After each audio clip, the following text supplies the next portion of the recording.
जब जंगलों की तरफ निगाह करते हैं और किसी फॉरेस्ट का डिग्रेडेशन होता है या इलिसिट फेलिंग होती है तो अक्सर हाँ आवाज़ उठती है, आसपास के लोग बोलते हैं।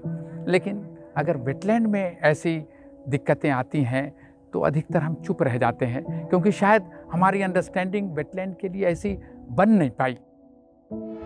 क्या आपको यकीन होगा कि जहां ये मजलिस पार्क मेट्रो स्टेशन है वहां कभी एक हरी भरी वेटलैंड हुआ करती थी। एक मेट्रो स्टेशन ही नहीं, दिल्ली में आप जहां भी सड़कें देखते हैं, वाहन दौड़ते हुए देखते हैं, भवनें इमारतें देखते हैं या इसके अलावा कॉमर्शियल कॉम्प्लेक्स देखते हैं, वहां ऐसा हो सकता है कि बहुत सारी जगहें वेटलैंड रही हों, क्योंकि ये देश वेटलैंड से भरपूर था। लेकिन धीरे धीरे ये विकास की भेंट चढ़ते गए। अब हम जितनी भी शहरी बाढ़ का सामना कर रहे हैं या तापमान बढ़ रहा है या पानी की किल्लत हो रही है, तो याद रखिए इसके पीछे वेटलैंड्स की बर्बादी एक बड़ी वजह है। धरती पर महत्वपूर्ण इकोसिस्टम होते हैं वेटलैंड, जिन्हें आर्द्र भूमि कहा जाता है। इसमें दलदल, तालाब या नम भूमि वाली जगहें आती हैं। शहरी विकास, कृषि या निर्माण के लिए बड़ी आसानी से इन वेटलैंड्स को पाट दिया जाता है। दुर्भाग्यवश जब मैं देखता हूँ इतने सालों से, तो वेटलैंड को कहीं ना कहीं वेस्टलैंड की तरह ट्रीट किया जाता है। वेटलैंड की अहमियत को हमने शायद नकारा है। हमने वेटलैंड को सिर्फ पानी का ज़ख़ीरा समझा है। हमने ये भी समझा है कि वेटलैंड एक ऐसी जगह है जो हमारे काम की नहीं है। हमने ये भी देखने की कोशिश की है कि वेटलैंड एक बैड लैंड है, हमारे लिए यूज़फुल नहीं है।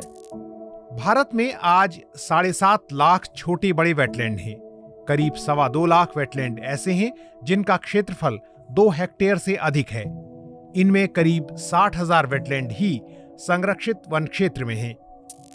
इस क्षेत्र में काम कर रही अंतर्राष्ट्रीय एनजीओ वेटलैंड इंटरनेशनल के मुताबिक भारत में पिछले 30 साल में कोई 40% वेटलैंड या तो उजड़ गए या उनकी गुणवत्ता प्रभावित हुई है।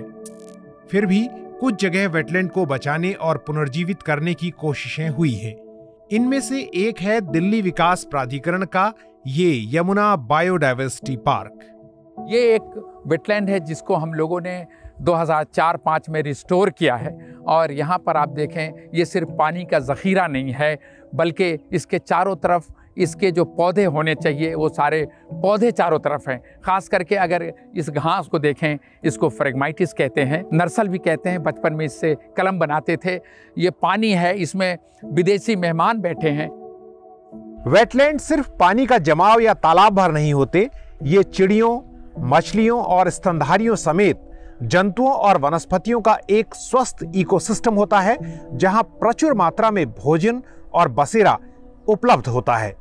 वेटलैंड्स में पानी को इकट्ठा करने, उन्हें दूसरी जगह भेजने और उसमें प्रदूषकों को छानने की जो अद्भुत क्षमता होती है, उसकी वजह से इन्हें धरती की किडनी भी कहा जाता है। अब यहाँ इसका फंक्शन देखें, पानी है, सब सॉइल डीप एक्वीफर को रिचार्ज कर रहा है। इसका रिश्ता सीधा बराज से है, यमुना बराज से है वजीराबाद के, उससे ये रेगुलेट होता है। पानी नदी में कम होने पे ये नदी में पानी जाता है, बढ़ने पे इसमें पानी बढ़ जाता है, बारिश के पानी को समाहित करता है। दूसरे प्रजातियों का एक बसेरा है, पर्यावास है, घर है, हैबिटेट है।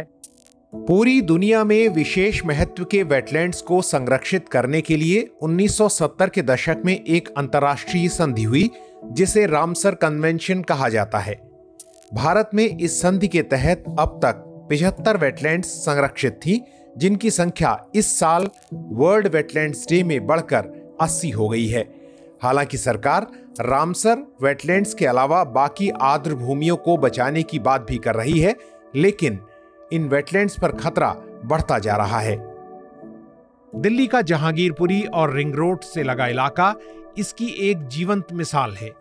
इसके अलावा अक्षरधाम और कॉमनवेल्थ खेलगांव हो या यहां वहां फैली सड़कें या रियल एस्टेट का जाल, इस सब के लिए वेटलैंड्स को उजाड़ा और दफनाया गया है। वेटलैंड्स की बर्बादी के पीछे चमचमाते हाईवे, बड़े बड़े कमर्शियल कॉम्प्लेक्स या भवन अट्टालिकाएं ही नहीं हैं, बल्कि उसके पीछे ठोस कचरा प्रबंधन यानी सॉलिड वेस्ट मैनेजमेंट की कमी भी जिम्मेदार है, जिसकी वजह से कचरे के ऐसे बड़े बड़े पहाड़ जहां तहां खड़े हो जाते हैं। Within 2 2 square kilometer area of this. इस बायोडायवर्सिटी पार्क के 2 किलोमीटर के दायरे में कम से कम 10 से 12 वेटलैंड्स हैं, जिन्हें पिछले 6 महीने में पाट दिया गया है। अब अगर आप इस संख्या के आधार पर पूरे देश का हिसाब लगाएं, तो देश में हजारों वेटलैंड हर साल नष्ट किए जा रहे हैं। Thousands of wetlands are being filled up across the country. आज जब हम ग्लोबल वार्मिंग और जलवायु परिवर्तन के रूप में उसके कुप्रभावों की बात करते हैं, तो हमें यह याद रखना चाहिए कि वाटर बॉडीज और वेटलैंड्स कार्बन को सोखने में क्या रोल अदा करते हैं। वेटलैंड को अगर गौर से देखें तो वर्ल्ड वाइड अगर देखें, इस प्लेनेट पे, अर्थ पे 1% वेटलैंड हैं मात्र, लेकिन अगर कार्बन सिक्वेस्ट्रेशन की बात करें तो 20% से ज़्यादा कार्बन सिक्वेस्ट्रेशन में उनका रोल होता है। तो जब पानी का इतना बड़ा रोल है, वो बोगलैंड है, पिट है, इस तरह के अलग अलग चीज़ें जिसको वेटलैंड हम कहते हैं, सी ग्रासेस हैं, सब ने मिल करके इतना बड़ा असर डाला है कि कार्बन फुटप्रिंट को 20% रिडक्शन बहुत बड़ा काम होता है। वेटलैंड्स, रेन फॉरेस्ट या कोरल रीफ जितने महत्वपूर्ण इकोसिस्टम हैं, लेकिन आज इंसानी सभ्यता का एक बहुत बड़ा हिस्सा उनकी बर्बादी पर ही बसा हुआ है। आज के दौर में ये सवाल बेमानी रखते हैं। आप इन्हें अनदेखा कर सकते हैं, लेकिन इनके असर से बच नहीं सकते। आपको उन मीडिया संस्थानों को समर्थन देना होगा जो सरकारी विज्ञापनों पर निर्भर नहीं है। न्यूज लॉन्ड्री ऐसा ही मीडिया प्लेटफॉर्म है।